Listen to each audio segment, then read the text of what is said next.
નમસ્કાર, હું છું પ્રિયા અને તમે જોઈ રહ્યા છો જનતા કી જાણકારી ન્યૂઝ। નજર કરીએ આજના સમાચાર ઉપર। ચોટીલાના જાંબાજ અને કર્તવ્યનિષ્ઠ નાયબ કલેક્ટર એચ.ટી. મકવાણાએ ખેડૂતની કામગીરીને પ્રોત્સાહિત કરવા ખેતરમાં જાતે જુવાર કાપી ખેડૂતો જે દિનરાત પરસેવા પાડીને કામગીરી કરે છે તેની બિરદાવી।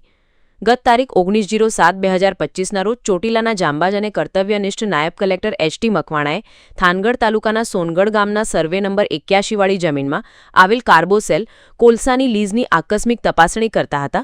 તે સમયે લીઝની બાજુમાં આવેલ એક ખેતરમાં ખેડૂતો જુવાર કાપી રહ્યા હતા। તે ધ્યાને આવતા નાયબ કલેક્ટર એચ.ટી. મકવાણા ખેડૂત પાસે પહોંચ્યા હતા અને જણાવ્યું હતું કે હું પણ એક ખેડૂત પુત્ર છું અને ખેતીનું તમામ કામ મેં કરેલ છે। ખેડૂતો જે ઈમાનદારીથી ખેતરમાં પરસેવો પાડે છે, રાત દિવસ પોતાનું શરીર અને માટી એક કરે છે, એવા ખેડૂતની કામગીરીને પ્રોત્સાહિત કરવા માટે પોતે જાતે જુવાર કાપી ખેડૂતોને પ્રોત્સાહિત કર્યા હતા અને ખેડૂતોને અભિનંદન પાઠવ્યા। સાથે સાથે તેઓએ અભ્યાસ કરતા કરતા ખેતી કરતા હતા તે દિવસોના સ્મરણો તાજા કર્યા હતા અને સાથે સાથે ખેડૂતોને શિક્ષણ ક્ષેત્ર પણ સમજ આપી હતી। શિક્ષણ એટલે નોકરી નહીં, પરંતુ દરેક કાર્યમાં શિક્ષણનું મહત્વ રહે।